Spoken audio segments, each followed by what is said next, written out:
Hello guys! Welcome back to Dark Angels Intuitions. Welcome back to my channel. Sa mga palaging nag-aabang, nag-like, nagko-comment, and nag-share ng mga videos ko, welcome to my channel. Thank you for subscribing my channel. Sa mga new subscriber, thank you. Yun. Sa mga hindi pa nakapag-subscribe and watching this video right now, welcome to my channel. I am a tarot reader. I do most of the time love reading. So this time, I'm going to do a love reading, general love reading for everyone. So, titignan natin. I'm going to do a you and your person's reading. So, this is your reading sa couple. Titignan natin kung pareho ba kayo nararamdaman sa isa't isa. Pareho ba kayo may tinatago sa isa't isa.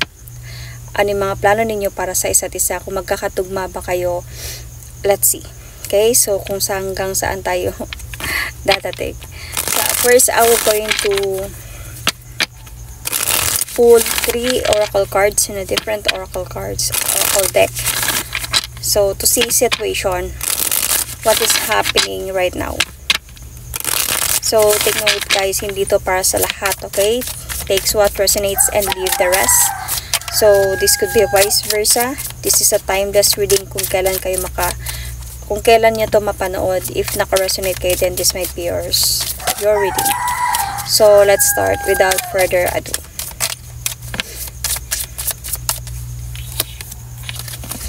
Oh, family, blood ties, inner circle. So, pasensya na kung may mga maingay sa background. Madaling araw na ngayon and I think they know if I am talking. Nag-iingay din sila.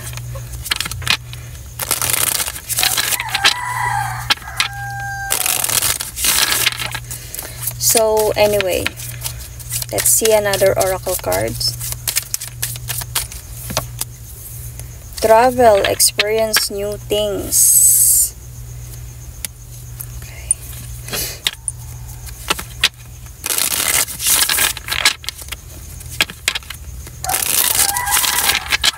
Last oracle card.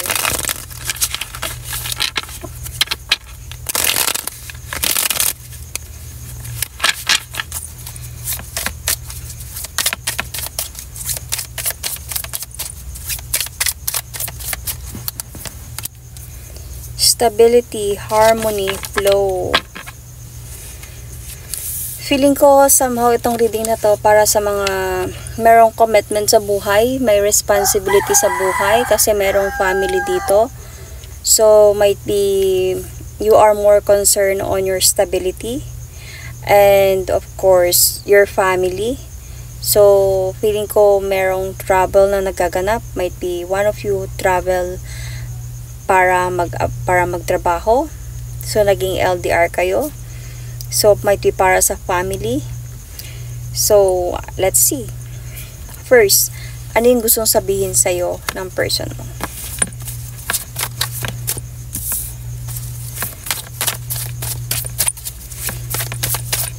Okay.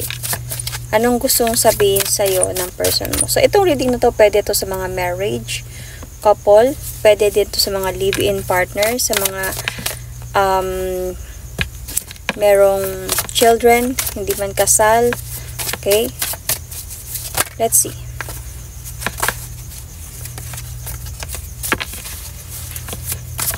Anong gusto sabihin sa'yo ng person mo?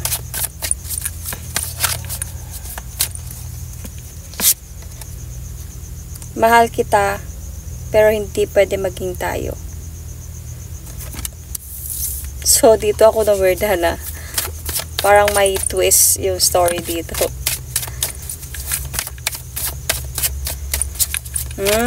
I get it. Ito yung gusto niya mong sabihin sa kanya. Oh. Nahihirapan ka nung nawala siya. So, nahihirapan ako nung nawala ka. So, definitely, I can see here this reading is for it could be like itong person na to pwede nag-abroad siya for family, for stability, para to support the family. Then siguro you are in that same place of that person kung saan siya nag-abroad. Either way, pwedeng nasa ibang abroad ka din, then LDR kayo. So, pwedeng nasa isang lugar kayo, same abroad kung nasan yung person na to, and then medyo nagkaroon kayo ng relationship. So, nagkainlaban kayong dalawa kasi mahal kita eh.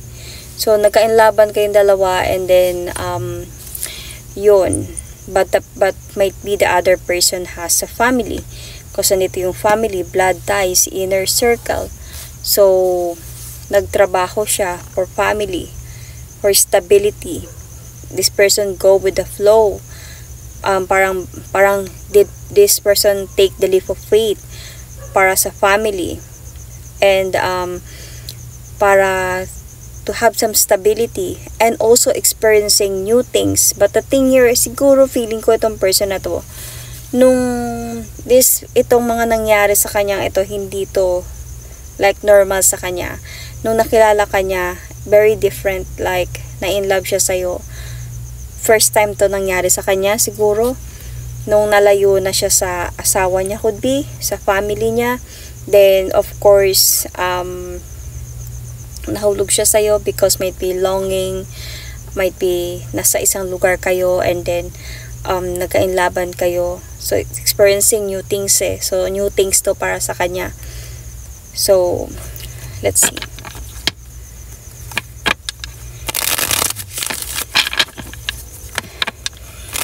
I will going to pull 3 cards to see talaga kung ano ba talaga yung nangyayari sa inyo, other than dito sa mga oracle cards na sinasabi nila.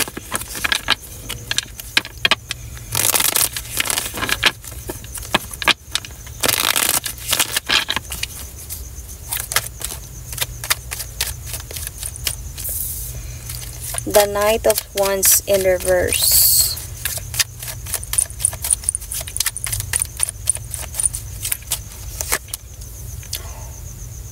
The Death card in reverse. It really meant to read that way.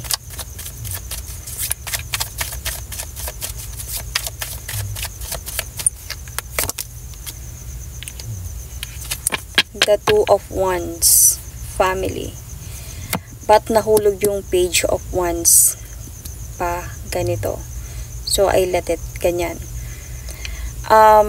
Feeling ko ang nangyayari kasi ngayon, merong realization dito sa person na to because of the Death card in reverse. May nakita siyang liwanag, so realization, spiritual awakening, kaya nakapag-decide siya. Kaya sinabi niya dito na mahal kita pero hindi pwede maging tayo.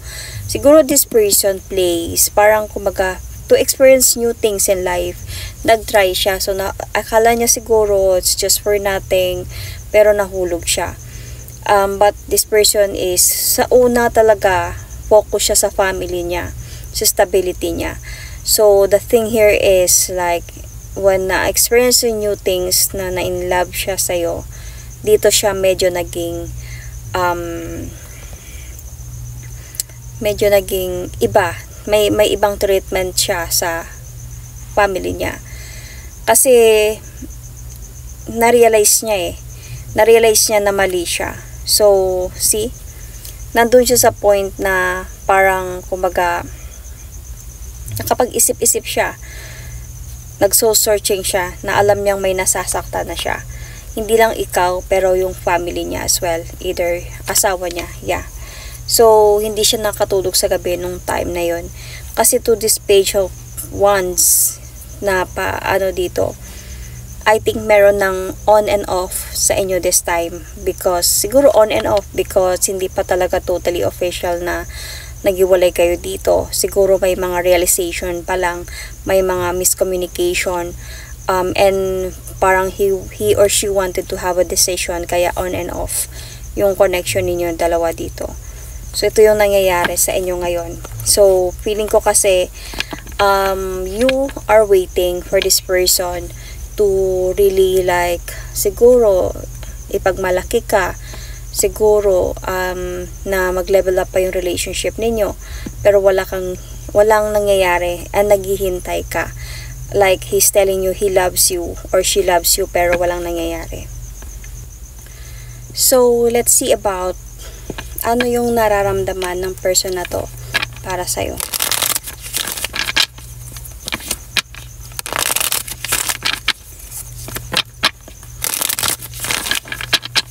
Ano yung nararamdaman ng person na to para sa'yo?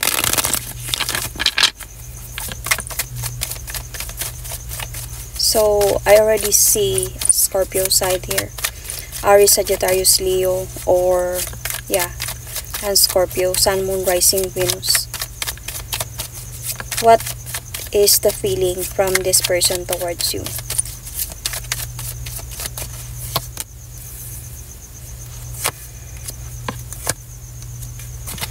Confused. So, feeling confused itong person na to.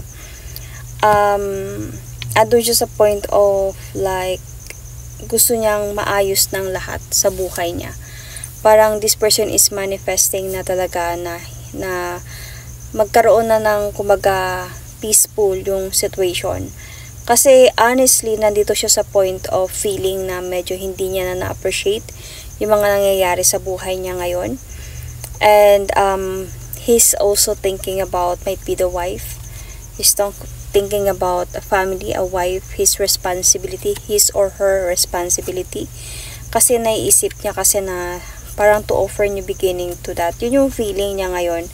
Kaya andito siya sa point na sa'yo, kaya nagkakaroon kayo ng on and off connection nito. Kasi medyo tinatry niya ng i-guard yung sarili niya sa'yo. Kasi nga nagkakaroon na siya ng spiritual awakening. Parang gusto niya na pumunta towards enlightenment of his life.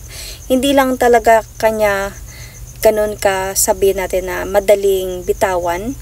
Dahil sa yes na meron talaga siyang naramdaman para sa'yo. Pero yung feeling niya, confused siya this time between you and the family. So, pero honestly, even ganun yung nararamdaman niya, nakikita ko talaga dito, yung pipiliin niya pa din yung family niya. Even sabihin natin na nagmamahalan kayong dalawa. Kasi andun siya sa point na meron na kasing disappointment or nadidisappoint ka na sa mga nangyari eh. So, parang andun na sa parang feeling niya wala siyang magagawa. Parang feeling niya na napapagod ka na sa kakahintay and sobrang disappointed ka na sa mga nangyari. Even na gusto niya man, siguro LDR kayo nito. Even sabihin natin na gusto niya man na magkita kayo, gusto niyang maramdaman ka, mayakap ka or something like that. Nahirapan siya kasi nga meron siyang family. Kasi family blood ties in her circle. So, ito talaga yung priority niya. So, hindi niya, parang para sa kanya, hindi ko sinadya na mahalin ka ng ganito. Kaya nahihirapan ako.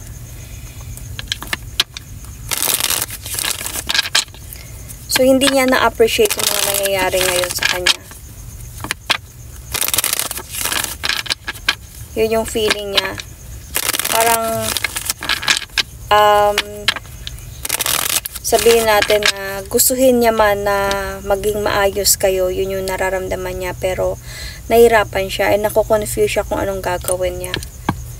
Ikaw naman, ano yung nararamdaman mo para sa connection na to or sa person na to?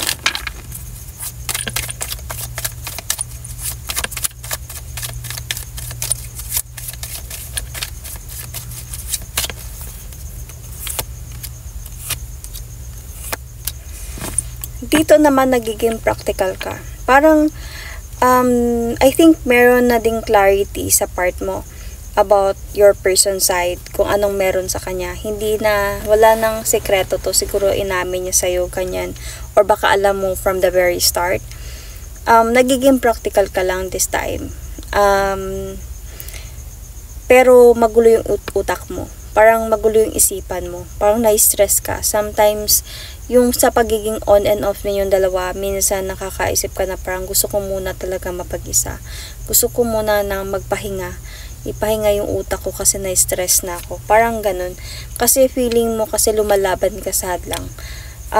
Lumalaban ka sa nararamdaman mo. Kasi naniniwala ka na itong person na to, mahal ka. Kasi pinadaman niya yun sa'yo eh. So, the thing here is, kaya mo naman siya tanggapin kung ano siya. Kung may responsibility siya or something, kaya mo siyang tanggapin. But the thing here is, ang problema kasi dito, yun yung priority niya. So, or either na hindi sila hiwalay, may pinang-asawa niya or ng kalibin niya, something. Kasi may family dito eh. So, para sa'yo, tanggap mo naman sana, but the thing here is, nahirapan ka dahil nga, hindi pa tapos yun sa kanila. So, hindi to ex. So, let's see.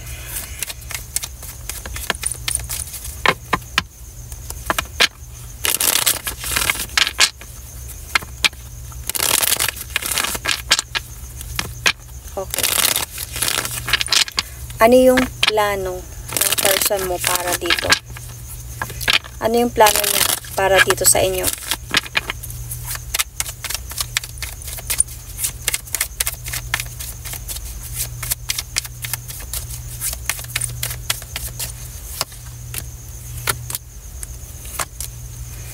He will going to end the cycle sa inyong dalawa para to have a new beginning talaga towards his marriage or yeah, responsibility.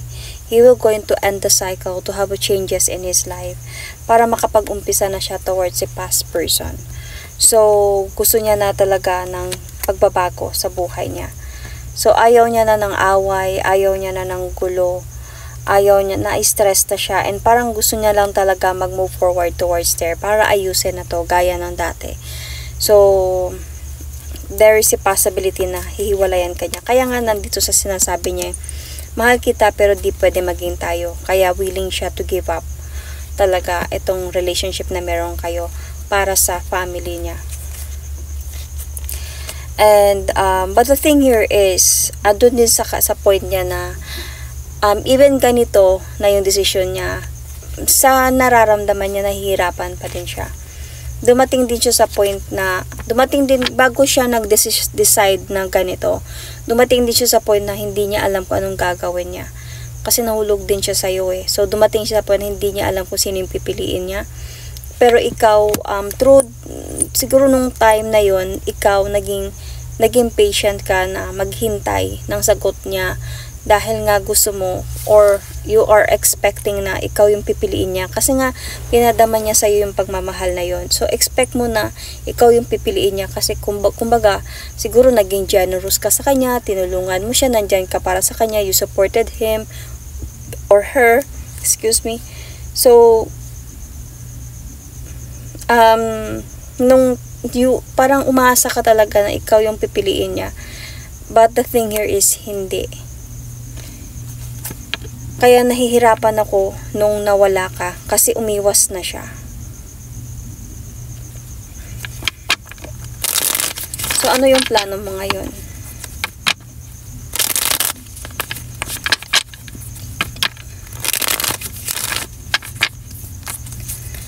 So, ano yung plano mo sa connection na meron kayo ngayon?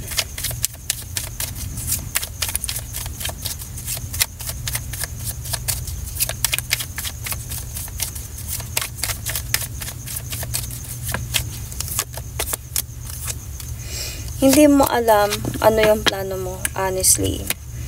Sa ngayon, nahirapan ka nga, diba, nung nawala ka, and medyo stressful ka.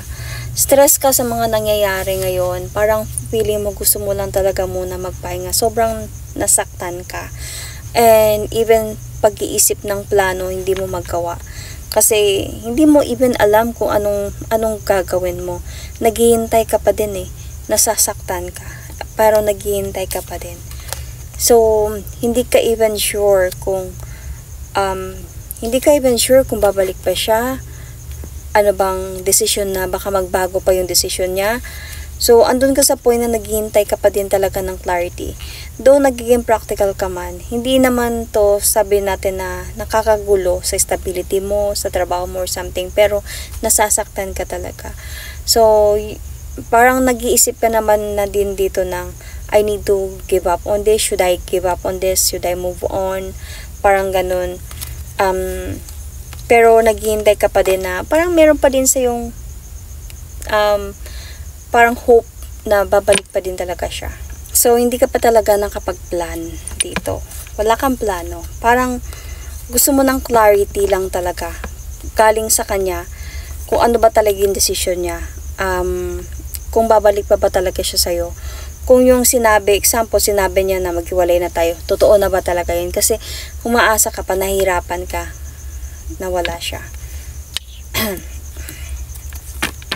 So, ano yung plano niya dito? Ano yung, tinatago niya? Ano yung hindi mo alam about sa kanya?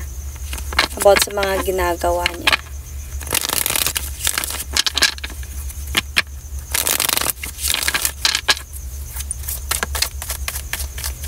Ano yung hindi mo alam about sa person na to? Ano yung hindi mo alam about sa kanya?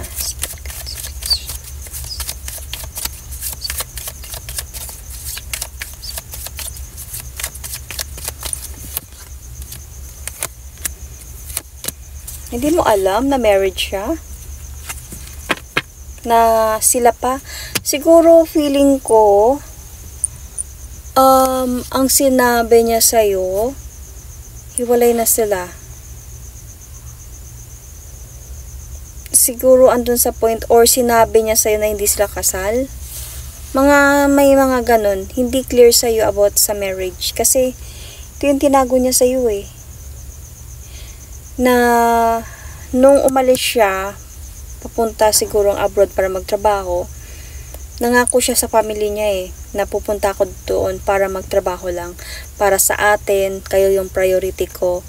And, eto. Pero, nung nakilala kanya,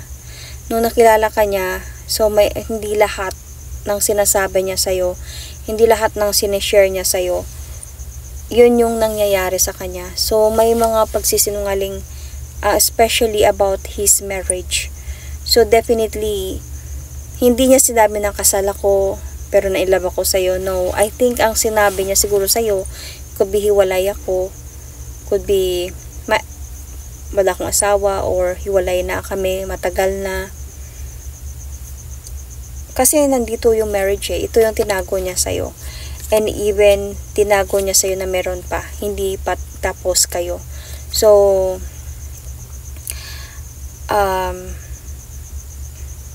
tinago niya din sa'yo yung may mga pangako siya dito kung bakit siya umalis ng abroad. So, ito yung mga hindi mo alam sa mga nangyayari. Kaya siguro naghihintay ka pa until now na this person is like nagtrabaho siya for support or responsibility. And then, hindi mo din alam na hindi na siya babalik sa'yo. Kasi hindi mo alam na this person will going to move forward and never look back. So, parang he surrendered the fight and just really walk away and never look back. That's why you're still waiting. Honestly, kahit napapagod ka na naghihintay ka dito, hindi ka pa makapag-decide dahil naghihintay ka pa. So, naipit din siya sa sitwasyon. Honestly, naipit din siya sa sitwasyon about this sa'yo andito sa isa. So, parang pumasok siya ng new experience sa buhay niya nang hindi siya ready. Hindi siya prepared.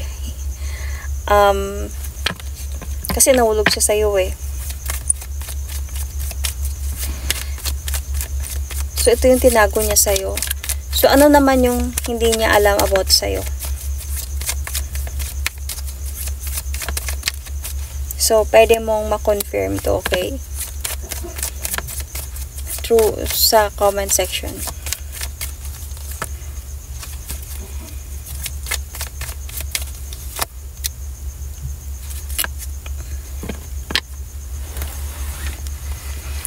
So, ano yung hindi niya alam about sa'yo?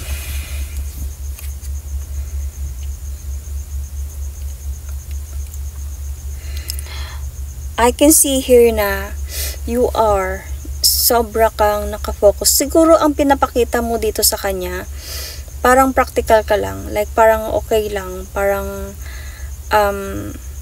kung ano yung decision mo, nirespeto ko.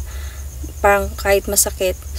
Pero sobra kang nakafocus sa relationship ninyo. Sobra kang nag-expect na kayo na. Yung kayo na hantong sa huli, na ikaw yung ipaprioritize niya. Sobra kang nag-expect. And, and you felt sobrang cheated by this person.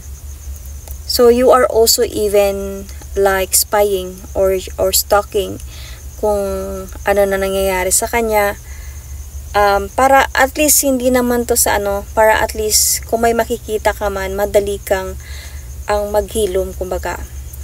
Parang hindi ka naaasa, hindi ka nahihintay, para mag-heal ka na lang. Kaya you are stalking, you're spying kung meron ba talaga, kung ano ba talaga ang totoo. Pero meron na dun na din sa point na pagod ka na din, same as him or her, pagod ka na din sa mga nangyayari. Sa pagtatalo, definitely meron sa inyo ditong pagtatalo. Nagtatalo kayo nito.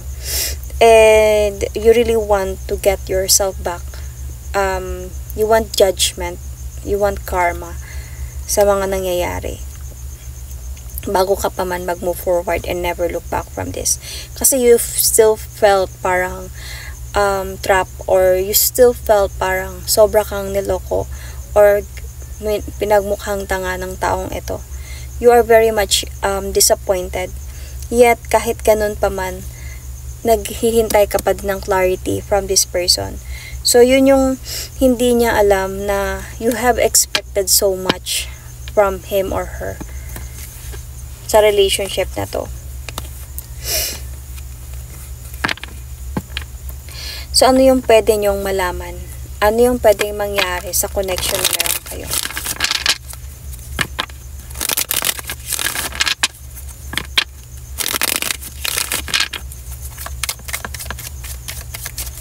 Ano yung pwedeng mangyari sa connection?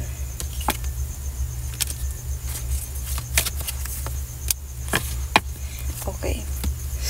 So, I think that dadating talaga sa point na hindi kayo mag-uusap na talaga at all. Kasi itong person na to, feeling ko kasi parang there is a possibility na sasabihin niya muna sa'yo yung totoo. Okay? Para maging fair siya sa'yo. Pero hindi pa to as sooner as you expected. Pero kakausapin ka nito for the last time, nasasabihin niya sa yung totoo. Pero naghihintay pa siya ng tamang, like right timing to tell you about this. And then after that, tatahimik na siya. So siguro just to clear sa'yo, para makapaghilom ka ng maayos. And kasi after that, aalis na siya. So parang labag man to sa loob niya, pero kailangan niyang gawin to. Kasi nga, mahal kita pero hindi pwede maging tayo. So, kailangan niyang gawin to para magtuloy-tuloy na din siya doon sa changes ng buhay niya. So, he or she will go to move forward and never look back from this. After kanyang kausapin, siguro closure na yon. Kasi after kanyang kausapin, maglaylaylo na siya. Yung sitwasyon na niyo magiging empty na, magiging cold na. And, yun yung pwede mangyari. Pero honestly, kakausapin ka niya pero sasabihin niya sa'yo na minahal kita. Ito na yun, mahal kita pero di pwede maging tayo. Na minahal kita, na wag mong isipin na hindi kita minahal. Wag mong isipin na basta lang kita niloko. Wag mong isipin yun kasi nahulog din talaga ako sa'yo. Minahal din kita, kaya lang hindi nga pwede maging kayo. So, yun yung kailangan mong malaman. And definitely through that, of course, magkakaroon kayo ng confrontation. Pwedeng magagalit ka talaga sa kanya and madidisappoint ka. And suddenly doon ka na mag-uumpisang maghilom. So, I see zodiac sign Libra, Capricorn, okay, Cancer, Scorpio, Pisces. Pisces sign is here. As I said earlier, right? What is that? Aries, Sagittarius, Leo. Sagittarius, Taurus is also, Scorpio is also here. Sun, Moon, Rising, Venus. So if wala dito yung zodiac sign ninyo, please to check your placements, especially sa moon sign ninyo, okay? So, yun, that's it. Sa mga naka-resonate ito, just comment down below. And if you want to book a personal reading with me, just message me on my Facebook page, Dark Angels Intuitions, official FB page. So I personally will going to send you the information. I will going to put the link sa description box, so para dumiretso na lang kayo doon. So that's it. Thank you and God bless.